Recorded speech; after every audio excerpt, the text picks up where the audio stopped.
हम कर रहे हैं 11th होम साइंस का चैप्टर नंबर 3 भोजन, पोषण, स्वास्थ्य और स्वस्थता। पिछले वीडियोस में हमने बात की थी कि किशोरावस्था में हमारी फूड हैबिट्स कौन कौन सी होती हैं और हमारे जो खान पान संबंधी व्यवहार हैं उनमें कैसे परिवर्तन लाना है। आज के वीडियोस में हम बात करेंगे कि ऐसे कौन से कारक हैं जो किशोरावस्था में हमारे खान पान संबंधी आचरण को प्रभावित करते हैं। तो आइए शुरू करते हैं। किशोरावस्था में पहुंचने पर व्यक्ति की खान पान संबंधी आदतों को बहुत सारी चीज़ें प्रभावित करती हैं और इन आदतों का जो निर्माण होता है वो बहुत ही जटिल होता है। कौन कौन से हैं वो कारक जो हमारी खान पान संबंधी आदतों को प्रभावित करते हैं, क्योंकि किशोरावस्था में बहुत सारे परिवर्तन हो रहे होते हैं, तो हमारी जो फूड हैबिट्स हैं उनमें भी बहुत ज़्यादा चेंजेस आ जाते हैं। तो क्या क्या रीजंस हैं उनके, कौन से कारक है जो उन्हें प्रभावित करते हैं। देखिए, ये है बाह्य कारक। बच्चों, ये डायग्राम आपकी बुक में दिया हुआ है। यहाँ बाह्य कारक, आंतरिक कारक, सामाजिक, आर्थिक, राजनीतिक प्रणाली, खाद्य पदार्थों की उपलब्धता और हमारी जीवन शैली, ये कुछ चीज़ें हैं जो हमारे खान पान संबंधी आचरण को प्रभावित करती हैं। अगर हम बाह्य कारकों की बात करें सबसे पहले, तो हमारी जो परिवार की विशेषता है, परिवार की इकाई है, उसका बहुत अधिक प्रभाव पड़ता है हमारे खान पान संबंधी आचरण पर। इतना ही नहीं, हम जॉइंट फैमिली में हैं या न्यूक्लियर फैमिली में हैं, हमारे पेरेंट्स की फूड हैबिट्स, हमारे घर में किस तरह का भोजन खाया जा रहा है, हमारे सांस्कृतिक मूल्य, उनका बहुत अधिक प्रभाव पड़ता है।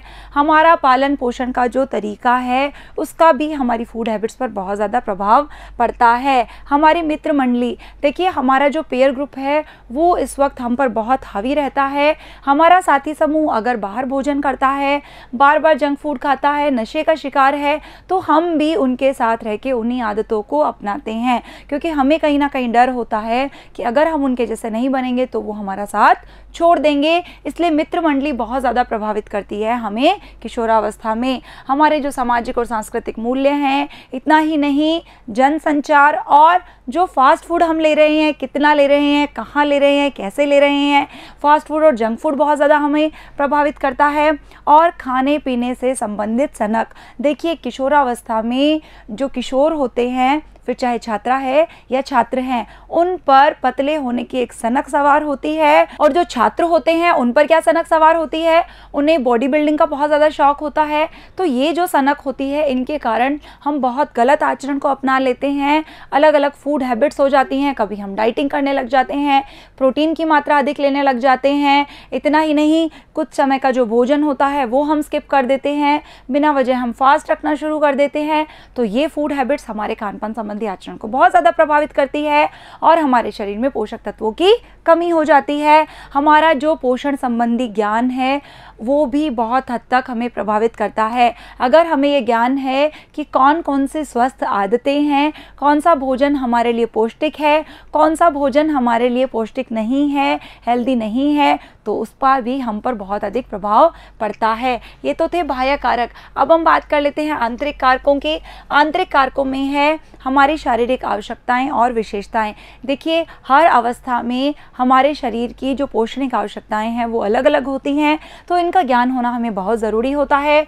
शारीरिक छवि और स्व संकल्पना, देखिए किशोरावस्था में हम अपनी छवि को लेकर, यानी हम कैसे दिखते हैं, हमारी पहचान क्या है, इसको लेकर हम बहुत अधिक प्रभावित होते हैं। इसको लेकर हम बहुत अधिक तनाव में रहते हैं। हमें बहुत फ़र्क पड़ता है कि हम कैसे दिखते हैं। तो ये सारी चीज़ें भी हमारी फूड हैबिट्स को प्रभावित करती है। और व्यक्तिगत मूल्य, विश्वास, खाने पीने संबंधी प्राथमिकताएं, यानी हम किन चीज़ों को अपनी प्रायोरिटी में शामिल करते हैं, हमारे मनोसामाजिक विकास और हमारा स्वास्थ्य, ये सारे के सारे आंतरिक कारक हैं जो हमारे खाने पीने संबंधी आचरण को प्रभावित करते हैं। और अगर हम बात करें सामाजिक, आर्थिक, राजनीतिक प्रणाली की, यानी जहाँ हम रह रहे हैं वहाँ पर हमारे लिए खाद्य पदार्थों की उपलब्धता कितनी है, फूड पॉलिसीज़ कैसी हैं, समाज के लिए सरकार की तरफ से क्या क्या सुविधाएं दी गई हैं। इतना ही नहीं, हमारी जो जीवन शैली है, हमारा जो लाइफस्टाइल है, वो भी हमारे खान पान संबंधी आचरण को प्रभावित करता है। अब हम बात कर लेते हैं कुछ और कारकों की जो हमारे आचरण को प्रभावित करते हैं खान पान संबंधी आचरण को किशोरावस्था में प्रभावित करते हैं। देखिए, किशोरों की बढ़ती हुई स्वतंत्रता, इस समय क्या होता है, सभी किशोरों को फ्रीडम चाहिए होती है जो कि उन्हें मिल भी जाती है और हर चीज़ में वो अपने हिसाब से काम करते हैं। इतना ही नहीं, उन्हें ये फ्रीडम भी चाहिए होती है कि वो डिसाइड कर सकें हमें क्या खाना है, कब खाना है, किसके साथ खाना है, घर पे खाना है या बाहर खाना है, जंक फूड खाना है या हेल्दी फूड खाना है। तो इसका बहुत अधिक प्रभाव पड़ता है उनके खान पान पर। सामाजिक जीवन में बढ़ती हुई भागीदारी, देखिए इस समय तक किशोर का जो सामाजिक दायरा होता है वो बहुत अधिक बढ़ जाता है। वो पार्टीज़ में भी शामिल होने लग जाता है, समाज में लोगों के साथ उठना बैठना उसका शुरू हो जाता है, फ्रेंड्स के साथ रेस्टोरेंट्स में, होटल्स में, पार्टीज़ में। तो इन चीज़ों के कारण भी उसकी जो फूड हैबिट्स हैं उन पर बहुत अधिक प्रभाव पड़ता है, क्योंकि वो बाहर अधिक खाना शुरू कर देता है। और आपको पता है कि घर का भोजन हमेशा हेल्दी होता है बाहर के भोजन की बजाय, फिर चाहे कितना ही अच्छा रेस्टोरेंट हो, कितना ही अच्छा होटल क्यों ना हो। और सामान्य तौर पर व्यस्त कार्यक्रम, देखिए व्यस्त कार्यक्रम का कैसे प्रभाव पड़ता है। इस समय किशोर अपने करियर को लेकर, अपनी स्टडीज़, ट्यूशन्स, इन सब चीज़ों को लेकर बहुत ज़्यादा बिजी होता है। तो ये जो उसका बिजी स्केड्यूल होता है उसके कारण वो अपने खाने पीने को स्किप करने लग जाता है। फॉर एग्ज़ाम्पल, किशोर को कहीं जाना है, वो सुबह उठा, अब उसको लग रहा है कि मुझे लेट हो गई है, अब जल्दी जल्दी वो तैयार होकर घर से निकल रहा है और कहते कहते कि मम्मा आज मैं नाश्ता नहीं खा रहा हूँ, है ना। या फिर क्या हो सकता है, उसकी मामा बोलती है अच्छा थोड़ा सा खा लो, तो वो खड़े खड़े ही जिस भोजन को उसे आराम से बैठकर खाना चाहिए वो जल्दी जल्दी फटाफट खा लेता है, कम खा लेता है या बिल्कुल ही छोड़ देता है। कई बार वो लंच स्किप कर देता है, कई बार डिनर स्किप कर देता है। तो ये जो व्यस्त कार्यक्रम है उसका बहुत अधिक प्रभाव पड़ता है उसके खान पान पर। अब वो अपने लिए खाना खरीदने और स्वयं बनाने के लिए सक्षम होने लगते हैं। देखिए इस समय तक किशोर इतना सक्षम हो जाता है कि वो बाहर से भी फूड ऑर्डर कर लेता है, बाहर जाकर खरीद लेता है, इतना ही नहीं किचन में जाकर खुद भी बना लेता है। तो इन सब का भी उस पर बहुत अधिक प्रभाव पड़ता है। अब किशोर जल्दी जल्दी खाता है अक्सर और घर से बाहर खाता है। देखिए भोजन हमेशा हमें आराम से बैठकर अच्छी तरह से चबा चबा कर खाना चाहिए, लेकिन किशोरावस्था में हम बाकी सब चीज़ों को तो भरपूर टाइम देते हैं, लेकिन भोजन को हम फटाफट से ऐसे ख़त्म करते हैं जैसे हमारी ट्रेन छूट रही हो, है ना। तो भोजन को हमेशा हमें आराम से खाना है, चबा चबा कर खाना चाहिए। अब किशोरों को समुचित रूप से स्वस्थ खान पान संबंधी आदतें बनाने हेतु प्रोत्साहित करने के लिए अभिभावक यानी कि जो माता पिता हैं उनको बच्चों को उनके विकास काल के दौरान ही विभिन्न प्रकार के पोषणीय खाद्य पदार्थों में से चुनने का अवसर देना चाहिए। देखिए जो परिवार है वो हमारी प्रथम पाठशाला होती है। हमारी फैमिली में ही हम बहुत सारी चीज़ें सीखते हैं, उन चीज़ों में हमारी फूड हैबिट्स भी शामिल होती हैं। तो इसलिए शुरू से ही हमारे पेरेंट्स को ध्यान रखना चाहिए कि हमारे सामने बहुत सारे हेल्दी फूड ऑप्शंस होने चाहिए कि अगर हमें ये चीज़ अच्छी नहीं लग रही तो कोई बात नहीं, हमारे पास और भी हेल्दी फूड ऑप्शंस हैं, ताकि हम जंक फूड को, फास्ट फूड को बढ़ावा ना दें। जब तक वे किशोरावस्था में पहुंचेंगे उन्हें रसोई घर का उपयोग करने के लिए कुछ स्वतंत्रता चाहिए होगी, और ये बात लड़के और लड़कियों दोनों पर ही सटीक होती है। देखिए पहले केवल लड़कियां ही किचन में खाना बनाती थी, काम करती थी, लेकिन अब दोनों ही किचन में एंटर भी होते हैं, कुछ बनाते भी हैं। इतना ही नहीं, आजकल के जो छात्र हैं यानी लड़के हैं वो कुकिंग बहुत अच्छी करते हैं। तो इस समय तक उन्हें इतनी स्वतंत्रता मिल जाती है कि वो किचन में जाकर खुद से भी बना लेते हैं। वैसे तो खान पान संबंधी आदतों का मूल अधिकार जो होता है वो परिवार होता है, लेकिन इस पर बाहर का भी कुछ प्रभाव पड़ता है। अभी अभी हमने बात की कि परिवार हमारी प्रथम पाठशाला होती है, तो हमारी जो फूड हैबिट्स है वो हमारी फैमिली के अकॉर्डिंग होती है, लेकिन बहुत हद तक बाहर का इस पर प्रभाव पड़ता है। बाहर से हमारा किशोरावस्था में मुख्य रूप से आशय है हमारा पेयर ग्रुप, हमारा फ्रेंड सर्किल, हमारे हमजोली यानी जिनके साथ हम अक्सर अपना समय व्यतीत करते हैं। तो देखिए ये समर्थन और तनाव दोनों के लिए कारगर हो सकता है।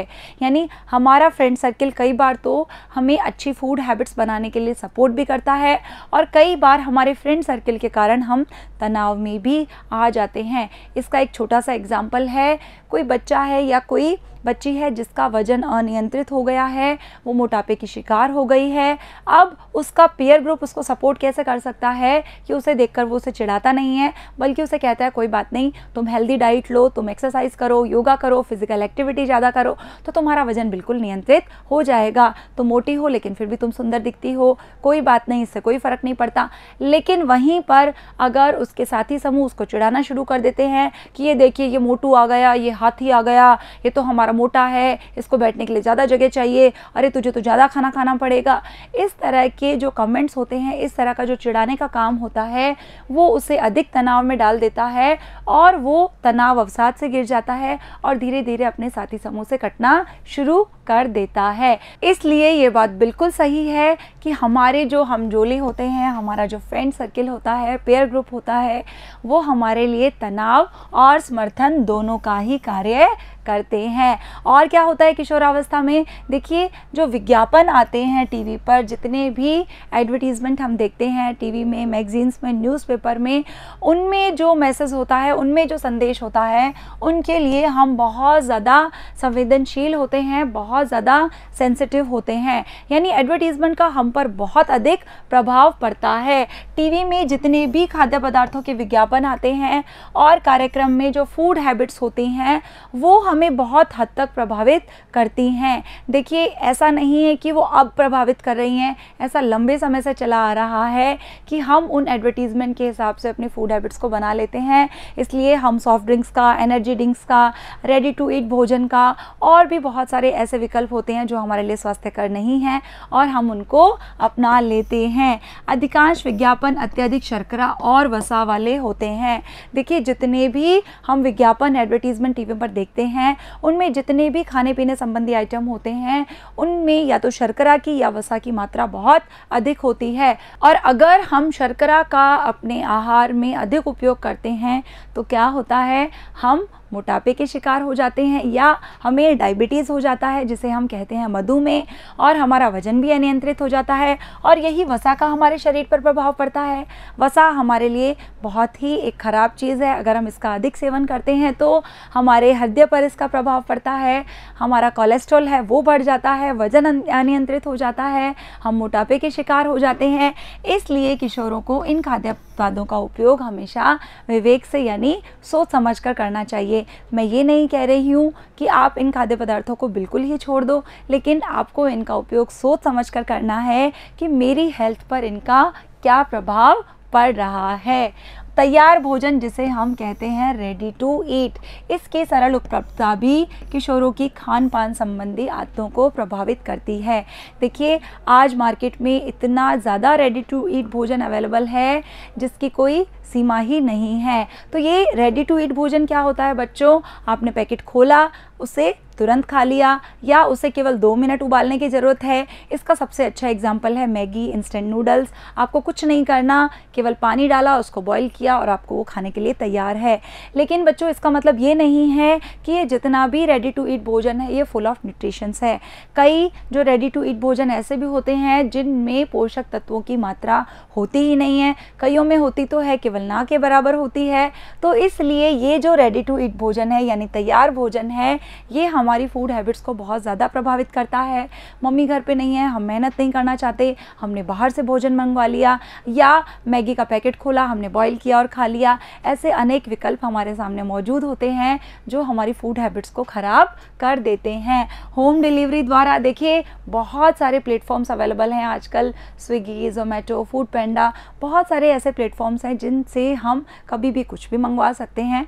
पैसे देने पड़ते हैं, ऑफकोर्स हमें संसाधन तो होने ही चाहिए हमारे पास, लेकिन ये जो होम डिलीवरी सुविधा होती है, मम्मी कहीं बाहर गई है, हमारा खाना बनाने का मन नहीं है या आज हमें किसी चीज़ की खुशी हो रही है, बहुत दुख हो रहा है, तो हम तुरंत से बाहर से भोजन मंगवा लेते हैं। और वेंडिंग मशीनों से, देखिए वेंडिंग मशीनें क्या होती हैं, हमने बटन दबाया, कोल्ड ड्रिंक आ गई, बटन दबाया, चिप्स आ गई, फ्रूट जूसेस आ गए। इसके लिए भी हमें हालांकि पे करना पड़ता है, लेकिन इनकी इतनी अवेलेबिलिटी ईजी होती है जो हमारे आचरण को बहुत ज़्यादा प्रभावित करती है। सिनेमा हॉल में हमने समोसा ऑर्डर कर लिया, पेस्ट्री ऑर्डर कर दी, बैठे हैं हम 3 घंटे तक मूवी देख रहे हैं, टाइम पास नहीं हो रहा, तो हम साथ में स्नैकिंग भी करते जा रहे हैं और हम ये ध्यान नहीं रख रहे वो स्नैक्स हमारे लिए कितने अनहेल्दी हैं। और मेलों में, हम किसी भी मेले में गए हैं, किसी भी हमने एग्जीबिशंस में गए हैं, वहाँ पर खाने पीने की स्टॉल्स हैं और हम उन पर टूट पड़े हैं, फास्ट फूड है, जंक फूड है वहाँ पर, वो तो ऑब्वियसली होता ही है, तो वो भी हमारे आचरण को प्रभावित करता है। हम किसी खेल कार्यक्रम में गए हैं, फास्ट फूड बिक्री सेंटर हैं और भी जो सुविधाजनक किराने की दुकानें हैं, उन पर दिन भर ईजी ऑप्शंस अवेलेबल होते हैं, ऐसा खाना होता है जिन्हें हमें बस उठा के खाना होता है, लेकिन हम उस वक्त ये ध्यान नहीं रखते कि वो हमारे लिए फुल ऑफ न्यूट्रिशंस है या नहीं है, वो हमारे लिए हेल्दी है या नहीं है। इसलिए किशोर कई बार खाते हैं और ऐसे भोज्य पदार्थ खाते हैं जो उनके लिए हेल्दी नहीं होते हैं। इसलिए इन प्रवृत्तियों पर नज़र रखना बहुत आवश्यक होता है, नहीं तो किशोरावस्था में हम बहुत अधिक विसंगतियों के शिकार हो जाते हैं। कौन कौन सी है किशोरावस्था में जो विकृतियां हमें घेर लेती हैं, उनकी बात करेंगे हम हमारे अगले वीडियो में। तो मिलते हैं अगले वीडियो में, तब तक के लिए थैंक यू।